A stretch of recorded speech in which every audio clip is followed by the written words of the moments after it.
Cool. All right. Good morning, everybody. It's 10 a.m. We will call to order our meeting for today. Would you please rise if you're able for the Pledge of Allegiance? I pledge allegiance to the flag of the United States of America and to the republic for which it stands, one nation, under God, indivisible, with liberty and justice for all.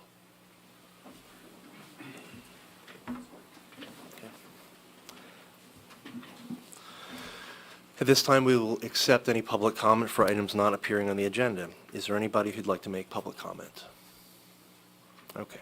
Seeing none, we will accept public comment as each item is under consideration. Any additions to the agenda? Think we're all good? Okay. Is there a motion to approve the minutes from our work session and meeting minutes from that date as well? Motion to approve the minutes from the Commissioners' meeting and work session, both held on November 15th. All right, been moved and seconded. Any final discussion? Seeing and hearing none, all in favor say aye. Aye. The motion has carried. Okay. We have one ordinance today, and we're going to be looking for a motion to approve the advertisement of but first, we're going to welcome up Jen Patina, and Jen's going to talk through some of the high points of the ordinance. Good morning, Jen. Good morning.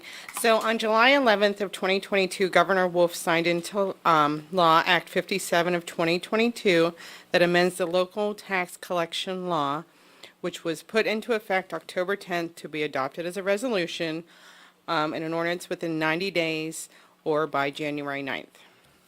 Act 57 is to remove the fees and penalties to real estate property taxes that new property owners may not receive. This will take them back to their 2% face or penalty period for payment. The property owner making the request will need to complete the tax payer waiver request form and provide documentation to support that they are a new property owner and that this will be completed within the 12 months of that billing cycle. So for example, if I purchased a home in November, the school bills are out, the title searcher didn't do their job and they didn't get notified the tax bills were due, they get turned over to tax claim. We would remove all the penalties and fees back to when they purchased that home for them to make payment. So that is what the gist of the law is, but. Sure. And we have had, our time here, I think, several residents who reached out under these circumstances, and so it gives them some relief. And again, in future years, they wouldn't receive that opportunity to make amends. It's just a one-time opportunity. And Correct. So, yeah. Yes. So like for me, owning my house now, I can't say I didn't get notified because I know I have a tax bill twice a year. So, yes. Okay. And again, we're required to do this ordinance. Absolutely, yes. Okay. Understood. Okay. Any questions or comments on the? Actually, I do have one Yeah. question. So this is your primary residence that this applies to, or any property that you purchase? That's some clarification that we need to do, but I'm pretty sure it's under any new property ownership that is not notified of a tax bill that is due. So, yeah, if you would purchase a camp and it went to, and you changed it to ABC Camp and it was under 123 and 123 got the bills and did not turn them over to you or to whoever your closing agent was, that would be effective for ABC since they are the new property owners. Okay, thank you. That's a great question. And since we're just advertising today with potential approval in a few weeks, if we could get clarification, then we could announce that. Yes, we need a lot of Great. clarification. Okay, yeah, thanks, Jen. No, this is a new thing, and appreciate the opportunity to look at it today. And if we have any questions, they may come in through various means. But again, we're just advertising it today and looking for adoption in future weeks. So, yeah. Any other questions or comments? Okay. No, sounds like a good idea. Okay, all right. We will look for a motion to advertise. Motion to approve advertisement of Ordinance 5 of 2022, declaring property tax penalty waiver provisions by implementation of Act 57 of 2022. I will second that. All right, it will be moved and seconded appropriately. Any final discussion on this? Questions? Hearing none, all in favor say aye. Aye. The motion is carried. Okay, thank you, Thank Jen. you. Appreciate it. All right, under our first contract, we're going to welcome up Ramey, and Ramey's going to discuss a contract renewal. Good morning, Ramey. Good morning. For consideration today, I have a contract renewal with Emergency Services Marketing Corporation to provide the 911 center with the IM responding service. This is a subscription-based service that provides enhanced emergency alerts and messages to specialized first responders within the county. It's a 5-year contract from January 2nd, 2023 to January 1st, 2028 for a total of $3,137. Fantastic, Ramey. Any questions or comments? Okay, seeing none, is there a motion? Motion to approve, motion to add the contract with Emergency Services Marketing Group to next week's consent agenda. All right, it's been moved and seconded. Any final discussion? Seeing none, all in favor say aye. Aye. Motion is carried. Thanks, Thank you. Ramey. Appreciate it. Okay. This time we will welcome up Chad to discuss the contract renewal. Good morning, Chad. Good morning. Today I have a contract for consideration. It's a renewal with Phoronix. They provide deep freeze software, and so the software is on the Each Law Library computer. Essentially reboots it and restores it to its original configuration every time the computer is used. So the contract is a 3-year contract, February 1st, 2023 to January 31st, 2026, for a total of $133. Fantastic. Any questions or comments on this? Deep freeze. There you go, deep freeze. I think those are publicly used computers, right? So Yes. That's, we're probably restoring them to their original state every time. Absolutely. All right, hear no other questions, we will look for the motion. Motion to add the contract with Phoronix to next week's consent agenda. I will second the deep freeze. It's been moved and seconded. All those in favor say aye. Aye. Motion is carried. Thanks, Chad. Thank you. Under Planning and Community Development, we'll turn it over to Ray. We have 2 items for consideration. Ray, good morning. Good morning, Commissioners. Yeah, 2 items. The first item deals with the Titan Energy Park plant improvements with the Navitas Redevelopment Assistance Capital Program. This is the final payment request, number 6, in the amount of $477,276. Total cost paid to date is $1.9 million. There are some outstanding payments under request number 5 and also a retainage of $62,500 for the final audit. This also requests the Commissioners to sign PR1 and PR1A forms, as well as the RDA 300 and 301 forms for the RACP grant. Okay, thank you, Ray. As noted on the agenda, it's payment number 6, and so. That's correct. I think we're coming close to the end, and really appreciate everything that's being done in planning to make this possible. I know you're working with several different stakeholders, but this is meaningful for our community, and so really appreciate everything that's going into getting this across the finish line. Thank you. Almost done. Okay. Yeah, absolutely. It's wonderful. I just, for the folks at home, the Titan Park Plant 1, some of the tenants there are Axman Brewery, Titan Hollow, and Titan Markets. I believe that facility's been 100% leased now for well over a year, and it's been a great addition to the greater Bellefonte community. So wonderful project. Fez Records. Oh, yes, yes. Although aren't they a tenant at Titan Market? Either way, They they have still- their own, they have their own storefronts. Absolutely. Absolutely. You're keeping them afloat, right? Yeah. Steve's a big supporter. No, absolutely. No, so again, really appreciate this, Thank Ray. We'll look for a motion to approve the application. Motion to approve the application for payment number 6 for the Titan Park Plant 1 improvements. All right, it's been moved and seconded. Any final questions or comments? Seeing none, all in favor say aye. Aye. Motion is carried. Okay, and then another consideration of approval. Yeah, we just got through the 2022 season with mosquito disease control. We are now asking for the Commissioners to consider the grant agreement for 2023 of January 1st to December 31st in the amount of $86,155.10 for that program next year. We have both a coordinator and a technician on board for the 3 counties under the agreement, Clinton, Clearfield, and Center County. This also includes tick surveillance. All right, thank you, Ray. Any questions or comments? No. All right, we will look for a motion. Motion to add the grant agreement with the Pennsylvania Department of Environmental Protection to next week's consent agenda. Second. It's been moved and seconded. Any final discussion, questions? Seeing none, all in favor say aye. Aye. The motion is carried. Thanks, Ray. Appreciate it. Thank you. Okay. We do have a letter of agreement for aging, and we'll welcome out Julia. Good morning. Good morning.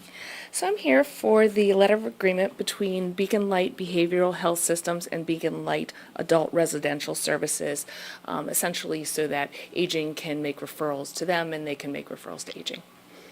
Okay, thank you, Julia. It looks like it's obviously no cost. Yes, no cost. We will look for a motion. Motion to add the letter of agreement with Beacon Light Behavioral Health Systems and Beacon Light Adult Residential Services to next week's consent agenda. Second. All right, it's been moved and seconded. Any final discussion? Seeing none, all in favor say aye. Aye. The motion is carried. Thank you, Julia. Okay. And we will welcome up Kathy. We have a letter of agreement and also a contract renewal. Good morning. Good morning. We have two items for the board today. The first is also a letter of agreement for our department with Beacon Light Behavioral Health System to collaborate with them for also referrals to their programs and for them to refer to us. Mostly, our departments, our intellectual disabilities department would be referring to their community stabilization and reintegration unit and their dual diagnosis treatment team, and our children's mental health staff would be referring to their residential treatment facilities. It would be a 2-year agreement, July 1st, 2022 through June 30th, 2024, and there is no contract total for that time period. The second item is contract renewal with Brockerhoff Housing Corporation to provide mental health and intellectual disability services, specifically representative payee services. The contract total is $18,480, and the county match portion of that is $852, and is for the time period July 1st, 2022 through June 30th, 2023. Thank you, Kathy. Any questions on these two items? Okay. Seeing none, is there a motion? Motion to add the mental health, intellectual disability, drug and alcohol items 1 and 2 to next week's consent agenda. Moved and seconded. All those in favor say aye. Aye. Motion carries. Thank you, Kathy. Thank you. All right, we'll welcome back up Julia for another contract to discuss. So this is actually for a contract termination. So we no longer need the services with Center Help. They were providing application assistance hub for ERAP. So we've given them 30 days notice. Like I said, no longer need the assistance because we're handling it in-house. The contract total was for $100 per hour and was 100% funded by the federal government. Thank you, Julia. Any questions or comments? Just, well, probably for the folks that maybe don't know what ERAP is, it's the Emergency Rental Assistance Program that we're hopefully going to be phasing out within the next number of months. So, thank you. Julia, we're not terminating any other contracts with Center Helps, of course, right? What? We're not terminating any other contract. No, with Center Helps. just this for their help with that, since we're fully staffed and we're able to bring it back in-house. Thank you, Julia, so much. Appreciate this. We'll look for a motion to approve. I'm sorry, motion to terminate. Motion to approve the contract termination with Center Helps. All right. We typically approve contracts. We don't Yeah, terminate. we don't generally, yeah. The wording was a little off. My apologies. But you got the motion. We got the second. Any final discussion on the termination? Seeing none, all in favor say aye. Aye. Motion is carried. Thank you, Julia. Okay. All right. Heading into our liquid fuels fee for Liz Lose, but fee for local use. It's that time again where we're considering all the applications that have come in. So looking forward to hearing what kind of projects we've seen requested and then taking a week or two to consider the final allocation. So good morning, Liz. Yeah, good morning. Yeah, so we are here with the 2023 recommendations from the Fee for Local Use and the liquid fuels. Just as a little precursor for those of you at home and in the audience, Center County, like many other counties, has different allocations and streams of transportation funding. These include our liquid fuels, the Fee for Local Use funds, which are from the registration vehicle fees, and the Act 13 at-risk bridge fund. Act 13 is from the unconventional gas well drilling. These different streams of funding provide a lot of flexibility for Center County, including other counties, the ability to leverage from different funding sources. Primarily for us, it is being able to acquire additional state funds. It also allows us to shift funding between these different programs. There are some overlaps between what is eligible for transportation funding out of these programs. So sometimes if one fund does not meet the needs, we can pull from another fund, not necessarily, and you don't necessarily have those restrictions to do that at certain times of the year. For us, when we get our applications in, there are eligibility requirements that fall under PennDOT. They primarily want to look at the construction, maintenance, and repair of municipal-owned roads and bridges. Other expenditures are eligible, for example, equipment. Center County has funded in the past snow plows, snow trucks, things of that nature. But primarily, it is based on maintenance and safety. When we get our applications in, it's not necessarily an easy process of making these decisions, but we have to set some criteria on which to make these evaluations. Of course, we always look at need first. If there's going to be a risk of a closure or a detour, if somebody says, well, we're going to have to impose weight restrictions, or if a project addresses multiple benefits, those kind of projects typically rise to the top. Safety improvements, of course, are a huge criteria with PennDOT. We look at what the municipality can bring to the table as far as their contributions, and that last year that the municipality received funding. So that's part of that liquid fuels process. The liquid fuels program, as it stands right now, the June allocation was almost $82,000. The December is always kind of an estimate. We don't know, and PennDOT won't know until we actually get the allocation. It's usually within 1% to 2% of what we received in June. So this was a best estimate that we'll get around $82,000 again. Interest earned this year was $1,276.19. So that kind of leaves us in that ballpark for the 2023 program funding of about $164,000. We've received 14 applications, and everybody met the October 21st deadline.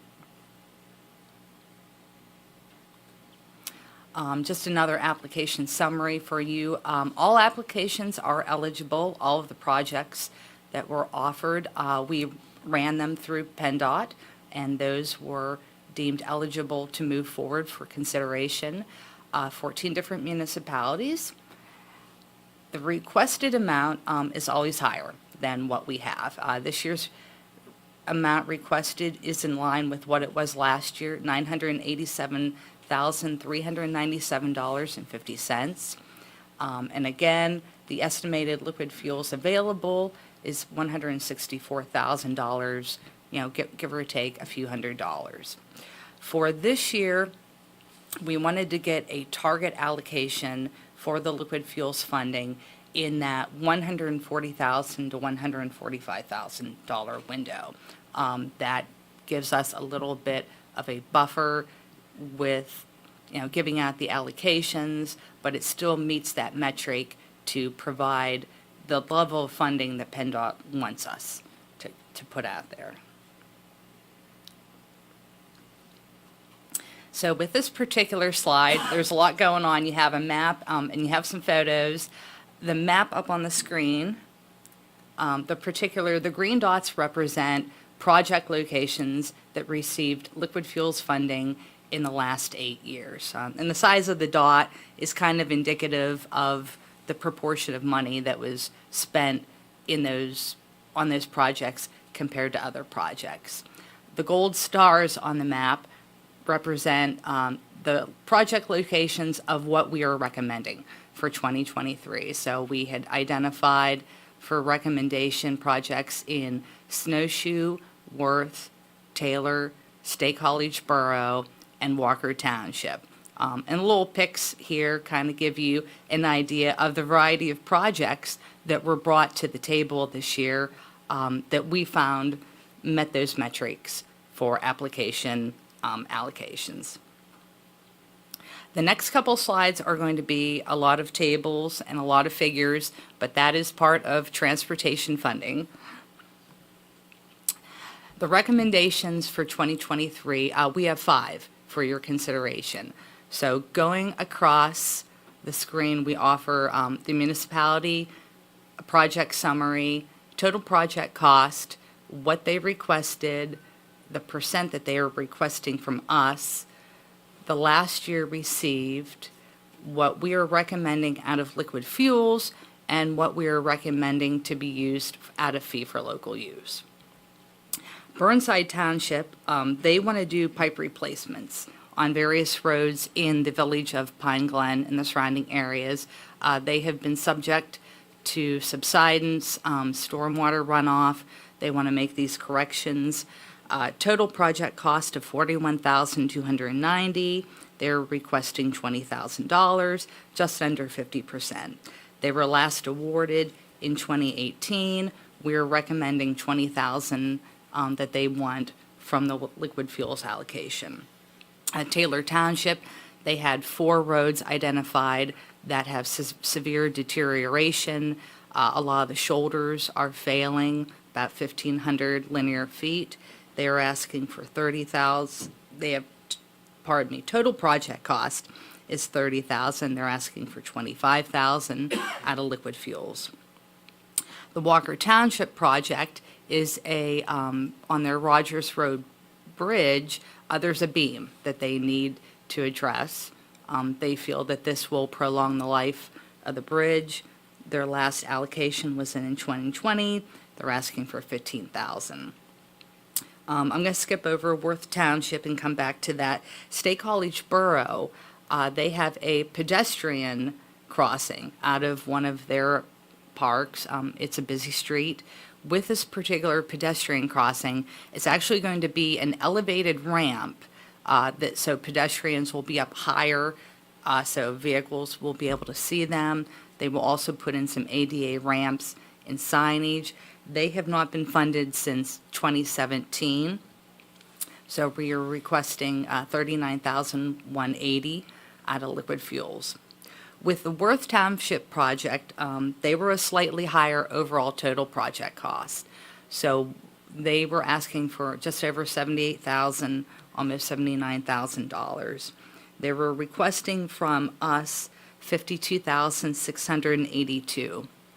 For this particular project, we are requesting and recommending that $41,000 come from the liquid fuels funding and that we can supplement the additional $11,682 out of the fee for local use allocation.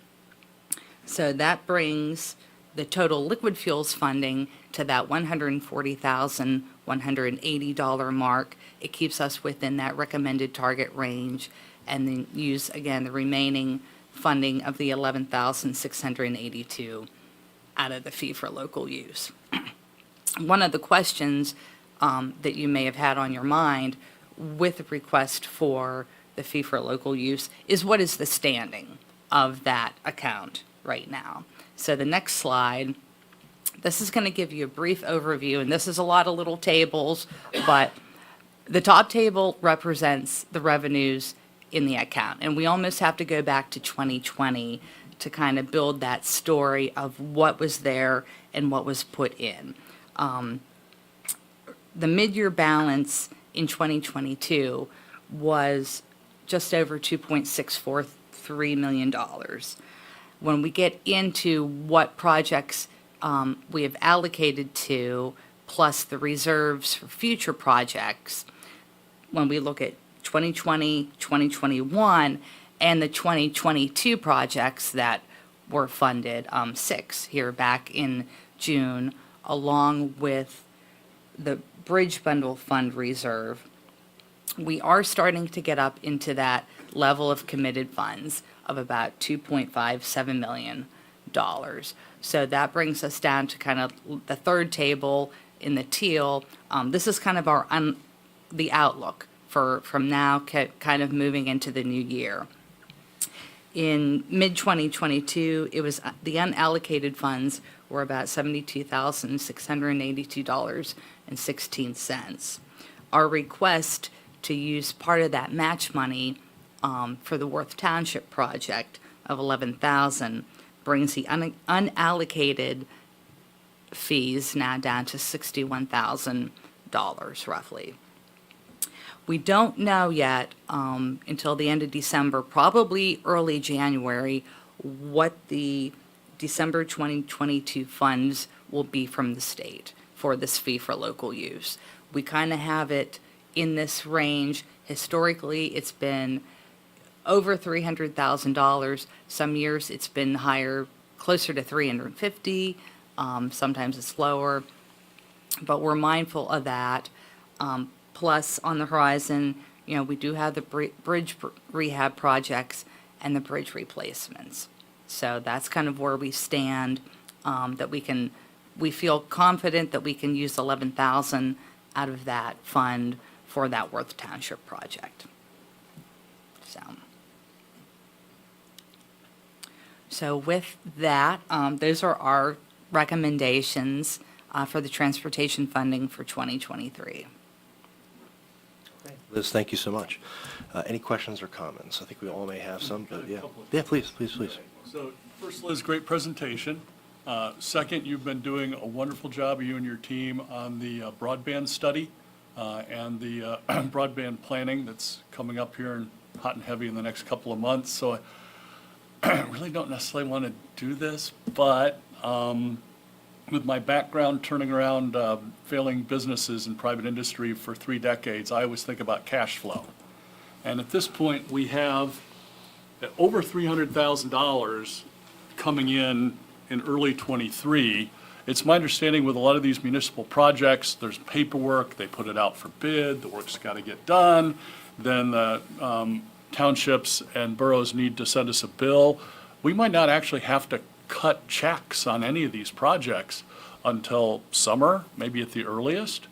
So I'd like us to consider funding a couple more of these liquid fuels slash fee for local use projects, because keep in mind, in the summer, we're going to get another $300,000 on top of this. I'm thinking that'll probably be enough, plus the Act 13 funds, to possibly already fund the bridge bundle. So I'd like us to be a little more aggressive in funding some of these municipal requests. I know that's extra work, so sorry, Liz. I'm going to add another element into the conversation. I'm not a big fan of the fee for local use, as probably many of you know, but the fact that we have it is a different discussion. But the thing that's always troubled me is that is based upon vehicle ownership.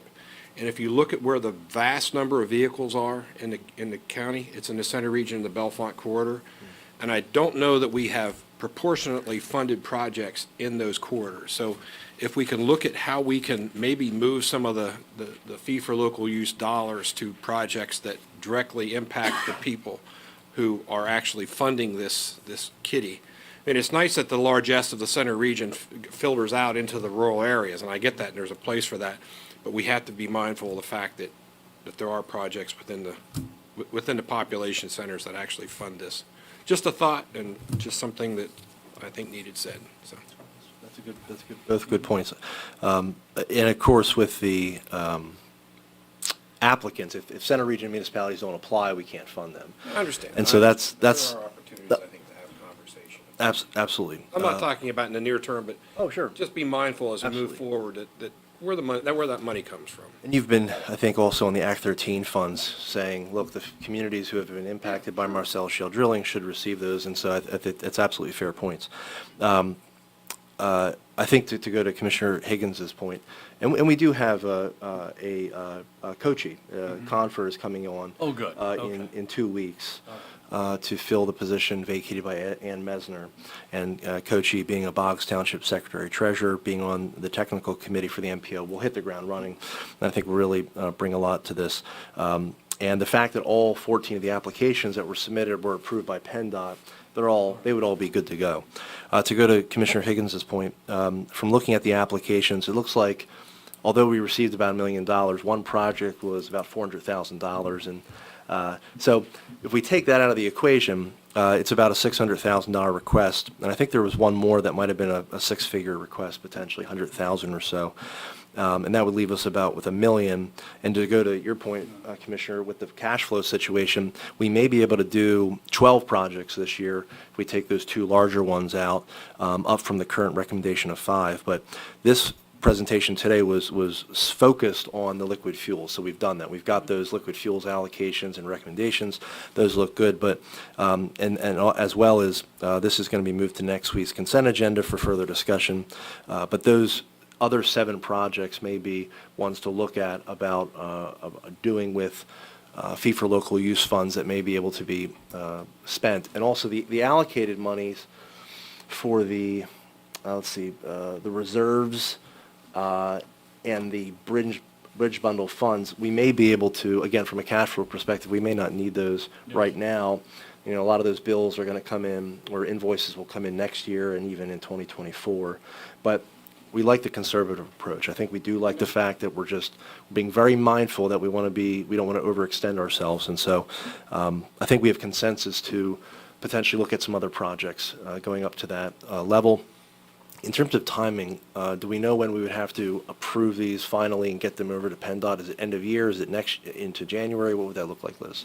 Well, for the municipalities, the sooner that these can be approved, the better. And I think, we had looked at those larger projects because there was the one that was like the 400,000. There was two other ones that were within 100,000, like up to 150,000. We've had these internal conversations where, can we fund something in part? Unfortunately, sometimes that doesn't work for the municipalities because they're in their budget season. They need to know.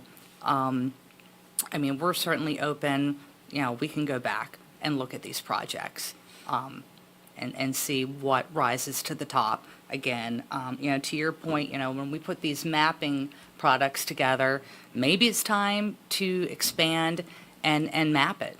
Map it from the perspective of what have we funded out of this fee for local use to really see if these are being distributed, equitably. That's one of the things that we strive to do. Sometimes the projects don't necessarily fall out that way. But there is always opportunity to go back and look at these again. I'm not suggesting that you're going to have a perfect system. I'm just don't forget the folks that, again, they're the ones that are funding those programs, and I think they have needs as well. And it's just something to keep.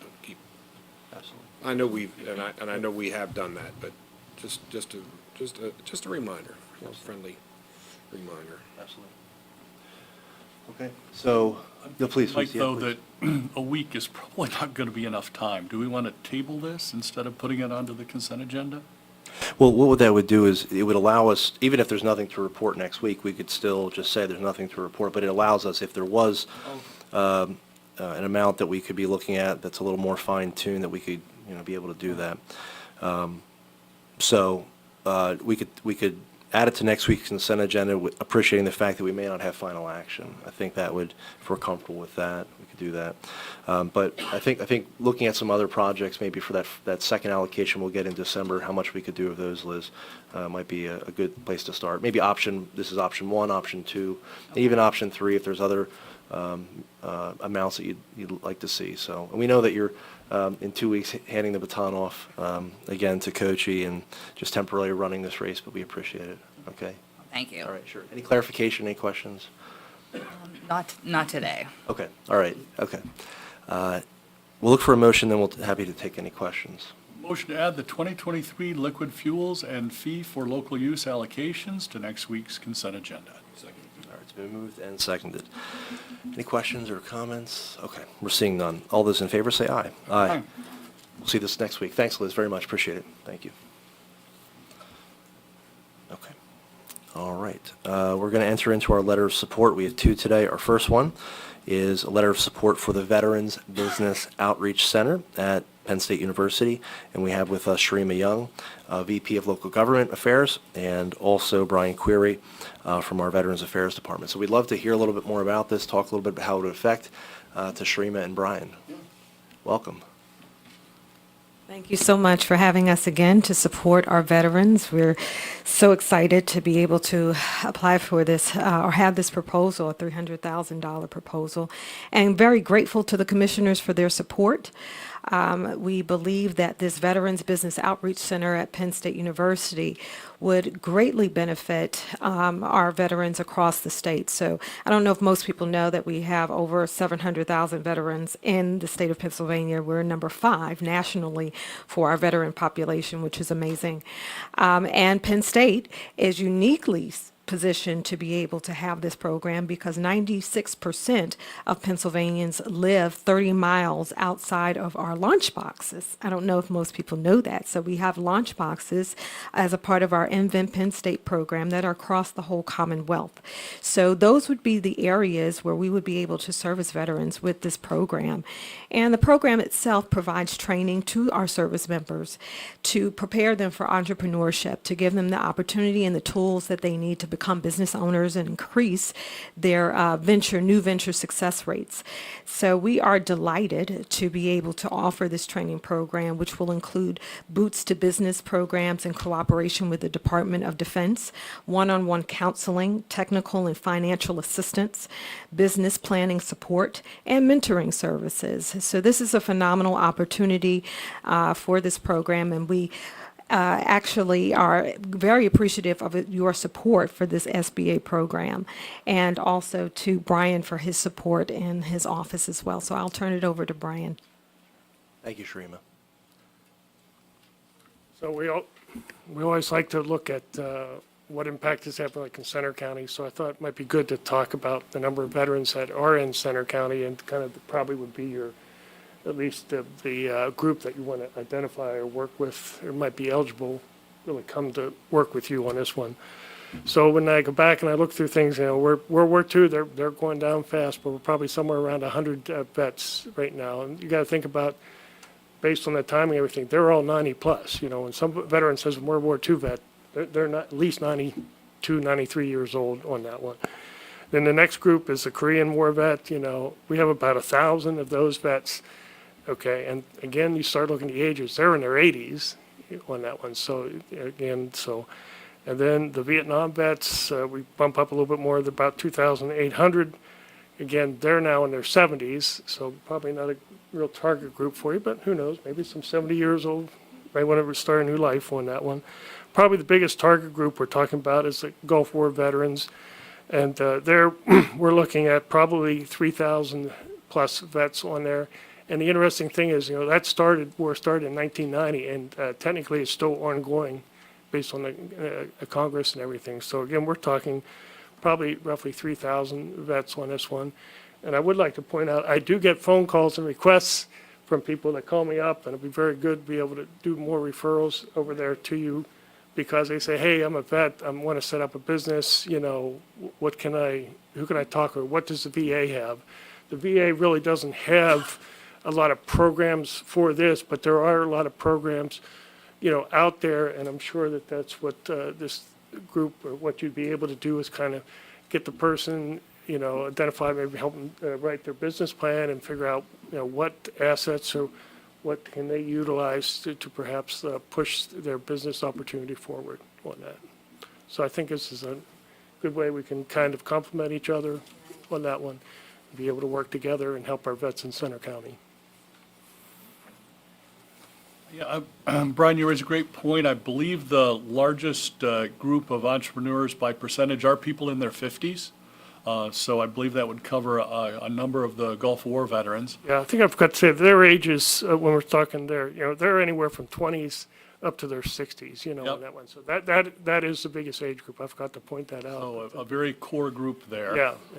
And, Sharima, I want to compliment Penn State on their launch boxes. I know the first one was here in Center County.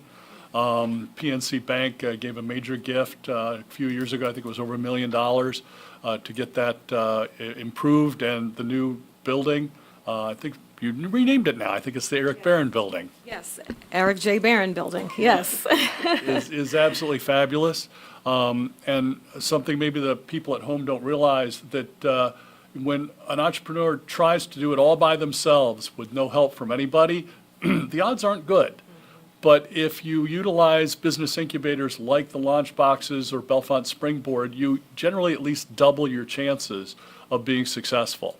So with a grant program like this statewide, as you mentioned, something like 96% of Pennsylvanians live within 30 miles or less of a launch box. We can double the veterans' chances of succeeding. So I think it's fabulous. I am very, very supportive of this letter. And I've even been working with the Pennsylvania County Commissioners Association to try to get you a few additional letters of support. Thank you so much. We appreciate it.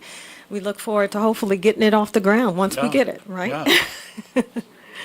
No, it's a great program, and I think veterans, but particularly combat veterans, have tremendous skill sets, and I think they represent a great opportunity for growth in our society, but also they have some of the biggest challenges, particularly with PTSD and some of the suicide rates.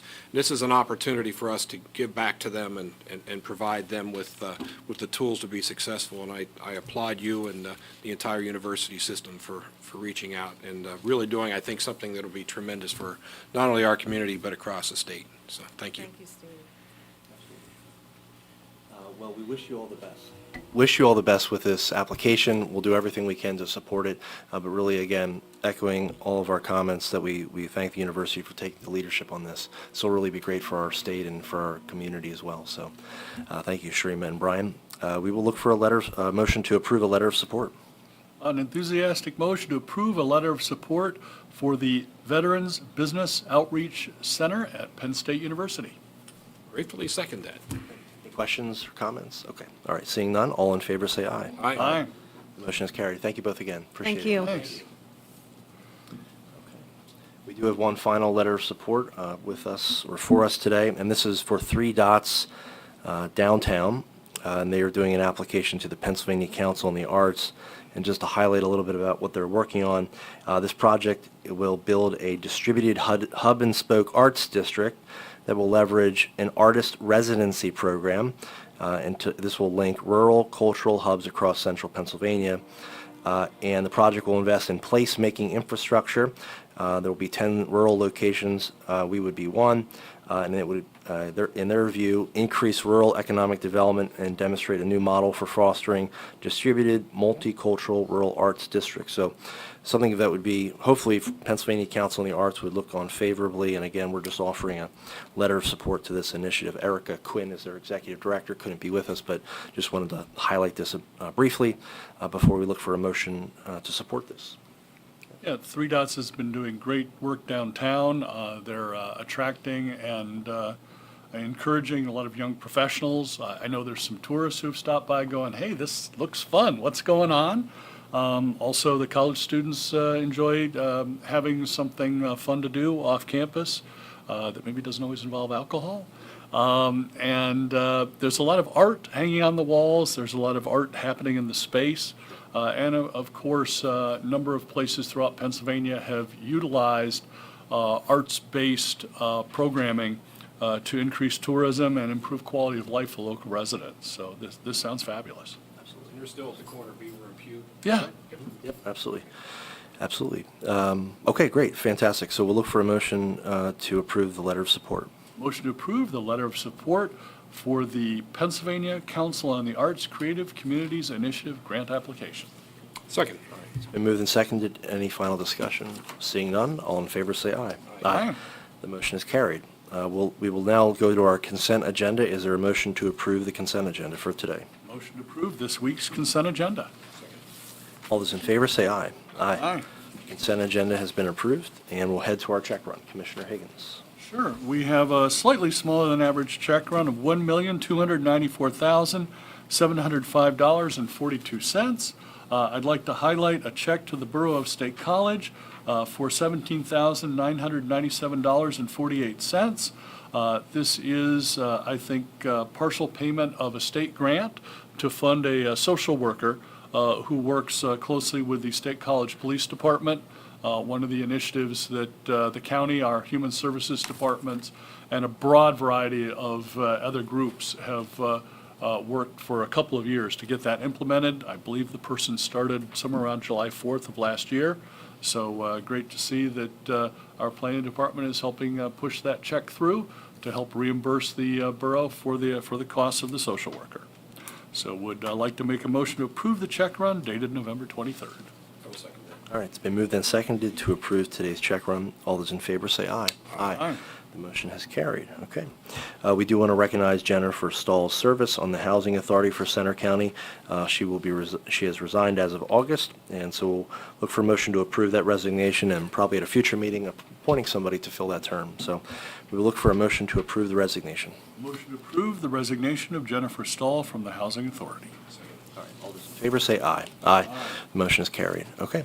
We do have a budget revision today, and we would like to welcome up Julie to talk about this. Looks like also Chad as well will join us, and as this relates to records management. So we'll turn it over to Julie.